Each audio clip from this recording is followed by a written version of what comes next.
दुपारचं भर ऊन आहे.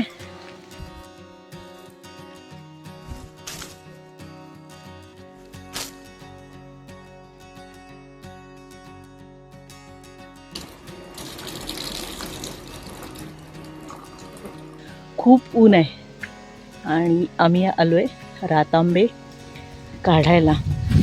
छोटंसं रातांब्याचं झाड आहे, एकदम छोटं आहे, पण याला खूप फळं लागली आहेत. तर ती काढण्यासाठी प्रवीण आता वर चढतोय. बघूया किती रातांबे मिळतात ते. थोडेसे पाडून नेणार आणि जेवढे हाताला मिळतील तेवढे घेऊन जाणार सरबत करण्यासाठी. हे एवढं छोटंसं झाड आहे.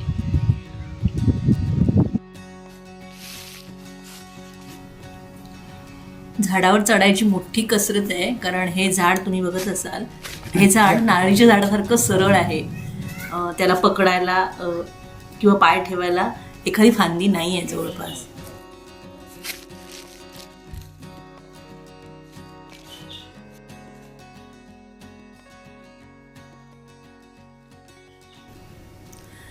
चढताना कसा तरी चढलाय, पण उतरताना खूप मोठी गंमत झालेली आणि ती मी या व्हिडिओच्या शेवटी सांगेन.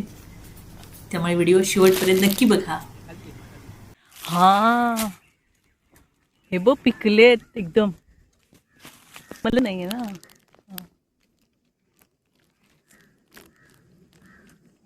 एकदम हाताने येत आहेत ना.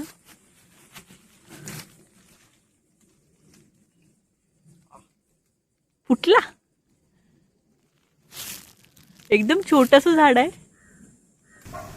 उन्हाळ्याच्या दिवसात कोकणात आंबा, काजू, फणस यांचा हंगाम असतो. त्या पाठोपाठच रातांबे, जांभूळ ही सुद्धा फळं भरभरून लागतात. जोडीला रानमेवा असतोच. करवंद, चारं, तोरणं, अटकं यासारखी असंख्य रानफळं सुद्धा खायला मिळतात. त्यातलंच एक रातांबा. ओय, पडला. हिरवे पडले. हाय, सगळे पिकलेत. पुढे खूप आहेत. कुठचे काढू आणि कुठचे नाही असं झालं असेल. या रातांब्याला तळ कोकणात भिरंड असं म्हणतात. आर्थिकदृष्ट्या सुद्धा याचा हातभार लागतो. याच्या लागवडीसाठी फारशी मेहनत नसते. फळं पिकली की त्याची तोडणी आणि मग त्याची पारंपरिक पद्धतीने बनवलेली कोकम, सरबत, आगळ यांसाठीची ही मेहनत असते. शेती करता करता त्याला अनेक जोडधंदे सुद्धा करतात. पशुपालन केलं जातं, फळबागा केल्या जातात, भाज्या केल्या जातात. रातांबा या फळाची लागवड जोडधंदा म्हणून अत्यंत फायदेशीर आणि आर्थिकदृष्ट्या खूप महत्त्वाची ठरते. आजच्या घडीला बाजारात कोकमाचा भाव 600 ते 800 रुपये किलो इतका आहे. शिवाय प्रत्येक स्वयंपाकघरात हे वापरलं जातंच. सरबत, मच्छीसाठी वापरलं जाणारं आगळ, सोलकडीसाठी वापरलं जाणारं आगळ हे सुद्धा याच रातांब्यापासून तयार होतं.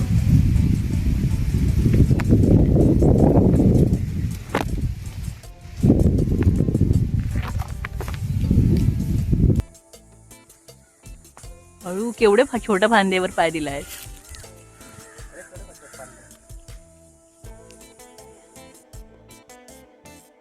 ऐकू, चावलं कोणतरी. ओंबील, कसला जीव गेला. पिशवी भरली आहे वरती एक, पण खाली सोडायला रस्सी नाही आमच्याकडे. तर आम्ही एक जुगाड केला आहे. तो म्हणजे वरतून एक वेल काढली आहे आणि त्या वेलीला बांधून भरलेली पिशवी खाली घेणार आहे. कुठे येऊ?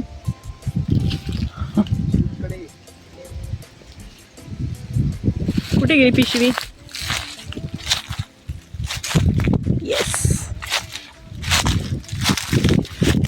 अरे त्या बाजूने यायचं ना, इकडे काटे आहेत. हां, वा, कसले भारी दिसत आहेत रातांबे.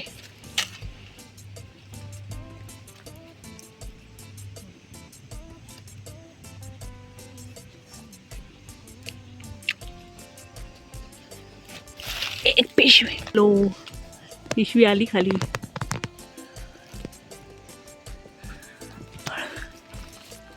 आंबा भेटली. येस. जास्त खाली घेतली मला मिळणार नाही. थांब.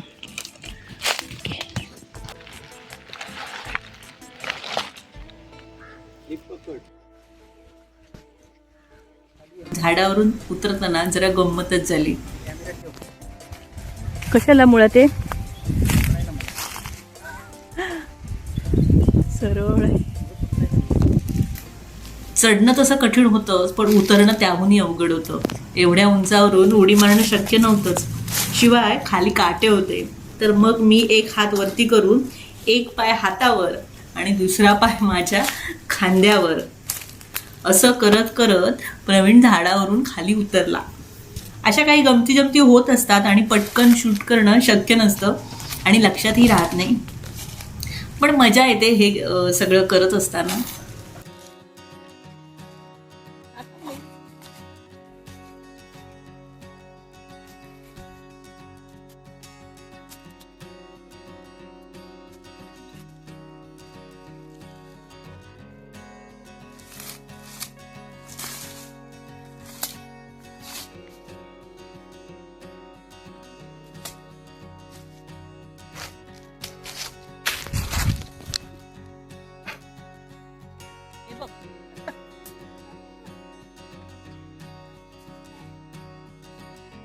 डोक्याचं राहिलं काट्याला. डोक्याच्या काट्याने पकड.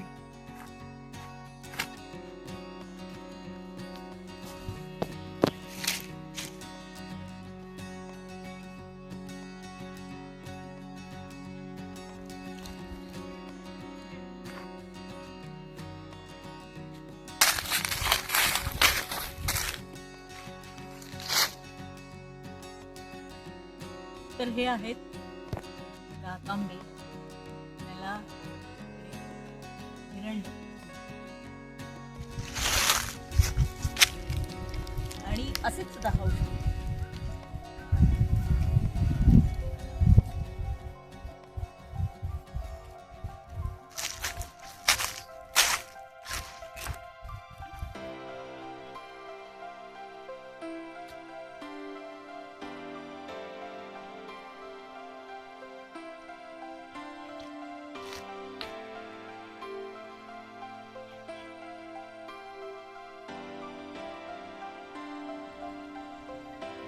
आंबट गोड.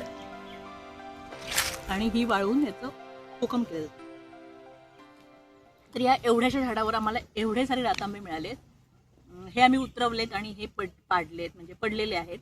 तर त्याची सोलं करणार कोकम आणि याचं आम्ही सरबत करणार.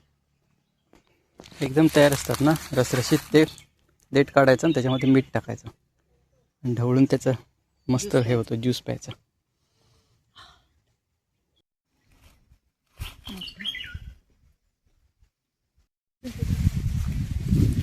भेटतात हाताला.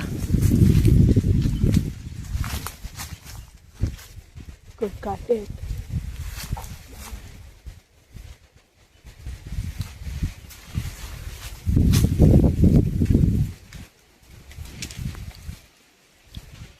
थोडीशी आंबट आहेत.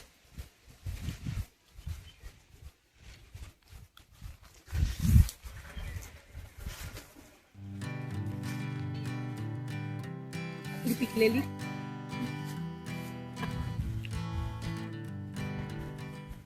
करवंद, डोंगरची काळी मैनाजीला म्हणतात. पण याचं झाड बघितलं तर बघा केवढं मोठं आहे. ते पूर्ण वरती आणि पूर्ण वरती काळ काळ झाले. आता ते पिकली आहेत करवंद. हाताला जी थोडीशी येत आहेत ती मी घेऊन खाते.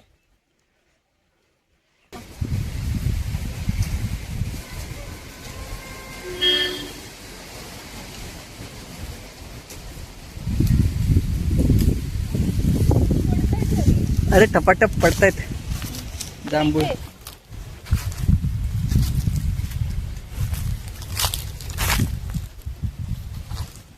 ही आहेत जांभळं. इथे जांभळाचं झाड आहे आणि हे रानटी आहे. म्हणजे याची जी फळं आहेत ती एकदम छोटी आहेत. करवंदा एवढीच आहेत, पण टेस्ट एवढी सुंदर आहे. पूर्ण वरती काळं झालंय आणि खाली बघितलं तर तुम्ही पूर्ण जांभळं जांभळं झाली. पाठीवर डाग पडेल. पडतायत टपाटप. पडत आहेत.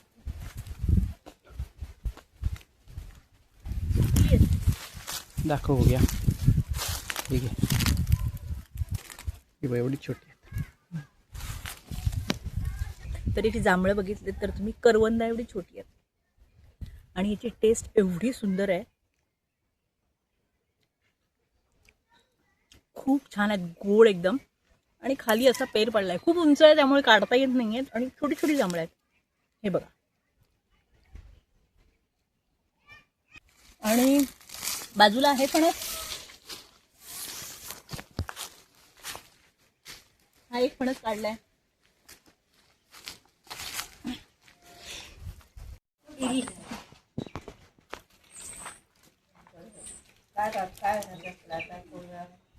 सरबत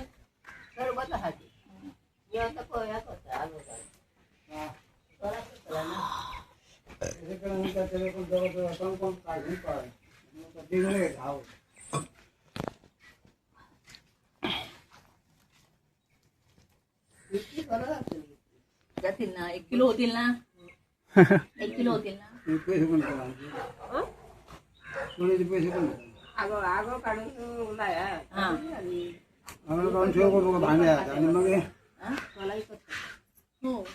आगळ काढून भाण्यात ठेव आणि सोला सुकल्याने मला आगळात घालू. हा कुठचा आहे? तुला पाहिजे म्हणून काढले. पिकलाय. पिकला आहे पण कडक कच्चा आहे, कच्चा आहे. एक दिवस ठेवावं लागेल. 2 आजची रात गेली म्हणजे खाणार मस्त. होईल ना. पपई गिफ्ट. ही बोली आहे, चांगली आहे. भरीव असतो तो. हा भरीव असतो. बरी होईल, जड.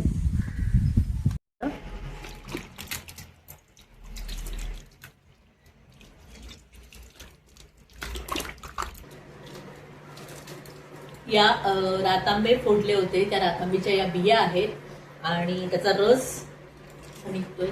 तर या चांगल्या चोडून घ्यायच्या, त्याचा सगळा रस काढून घ्यायचा आणि मग त्याचे गोळे करून हे सुकवायचे. आणि मग त्या बिया ज्या आहेत ते सुकल्यानंतर त्याचं तेल काढलं जातं. या रातांब्याचा कुठचाही भाग वेस्ट जात नाही. म्हणजे रातांबे फोडले तर त्याची कढी पण करता येते, त्याची सोलं होतात, सरबत. आणि हे आपण कोकम बनवण्यासाठी या रसामध्ये पुन्हा बुडवतो. त्यासाठी हा रस लागतो कोकम बनवण्यासाठी. आणि जे शिल्लक राहतं त्याचा आगोळ म्हणून उपयोग केला जातो. शिवाय या बिया त्यांचं तेल काढलं जातं, जे पायांच्या टाचा फुटतात त्याच्यासाठी खूप गुणकारी असतं आणि खाल्लं सुद्धा जातं ते. तर आपण याचे गोळे करूया रस काढून.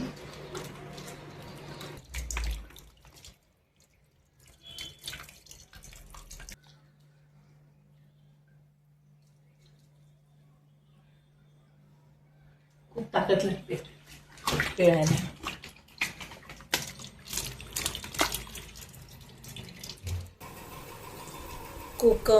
कोकम सरबत सगळं घेऊन आम्ही आता उन्हात वाळत घालायला चाललोय.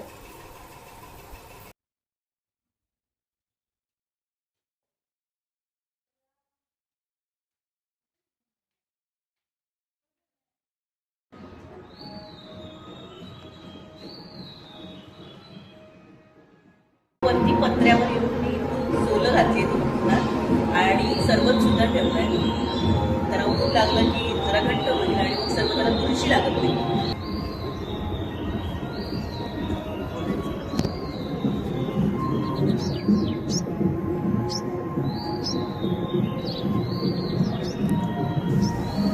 हे रातांबे फोडून त्याच्या बिया काढून वाट्या तयार होतात.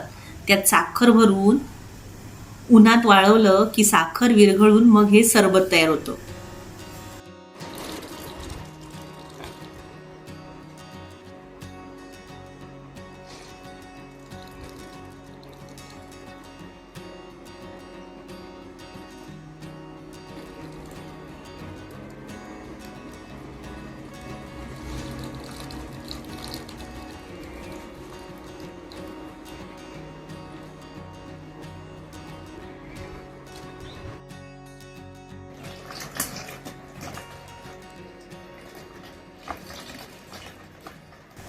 या वर्षीचं कोकम मी माझं घरीच बनवलंय. आगुळ मात्र थोडंसंच शिल्लक राहिलंय. या मेहनतीचं मोल आणि आनंद वेगळाच असतो, तो शब्दात सांगता येत नाही. अनुभवण्यात खूप मजा आहे.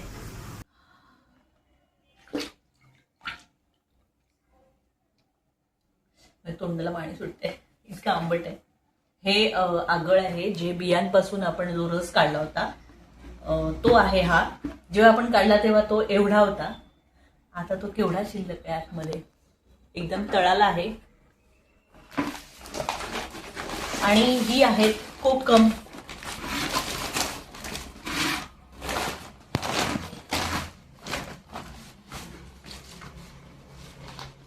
ही चांगली सुकली आहेत आता, 4-5 उन्हं लावली त्याला. ही रातांबे फोडल्यानंतर ह्या आगळमध्ये घातली होती आणि रात्रभर ठेवून सकाळी मग ही या पेपरवर पसरून ठेवली होती. असं मी 4दा केलं होतं, त्याच्यामुळे हे आगळ संपलंय, याच्यामध्ये मुरलंय ते. तर ही 4-5 चांगली उन्हं दिल्यामुळे आता ही आपली कोकम तयार झाली आहे. आंबट आंबट वास येतोय. आणि आपण आता ही बरणी आहे त्याच्यामध्ये ही भरून ठेवूया.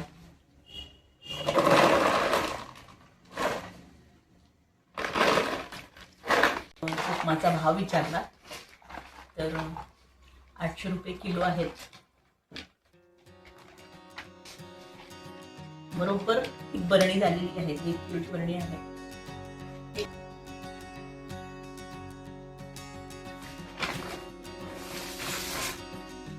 तर ही कोकम आणि या बॉटलमध्ये आपण हे आगळ भरून घेऊया.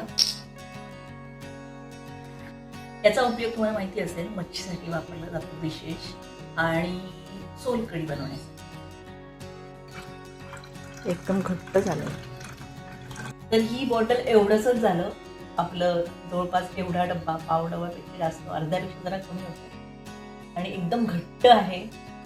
हे या कॅनमध्ये भरून ठेवलंय. हे मी कोकम सरबत बनवलेलं जे आपल्या मार्केटमध्ये मिळतं ते सेम. पूर्ण कॅन हे भरलेलं होतं, पण गरमी खूप आहे त्यामुळे आम्ही सगळं संपवलंय आणि आता हे एवढं शिल्लक आहे.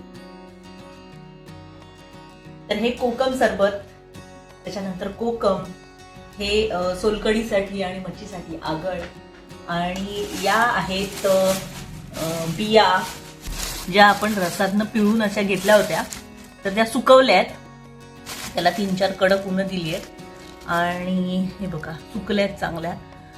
आणि याचं तेल काढलं जातं, या किलोवर दिल्या जातात किंवा आपण याचं तेल काढू शकतो. तर या रातांब्याचा कुठलाही भाग वेस्ट जात नाही. किती वेगवेगळे पदार्थ, सरबत होतं, आगळ होतं, कोकम आहे, आणि या ज्या बिया आहेत त्याच्यापासून तेल काढलं तर त्याला कोकम बटर असं म्हटलं जातं. गरम गरम भाकरीला लावून खाल्लं पण जातं ते, आणि औषध म्हणून सुद्धा उपयोग होतो. तर हा रातांब्याचा ब्लॉग तुम्हाला आवडला असेल तर नक्की लाईक करा आणि चॅनलला सबस्क्राईब सुद्धा करून ठेवा. भेटूया पुढच्या अशा एका नवीन छानशा व्हिडिओ सोबत. तोपर्यंत बाय. आर्थिकदृष्ट्या सक्षम करणारं हे रातांबीचं झाड या पावसाळ्यात नक्की लावा.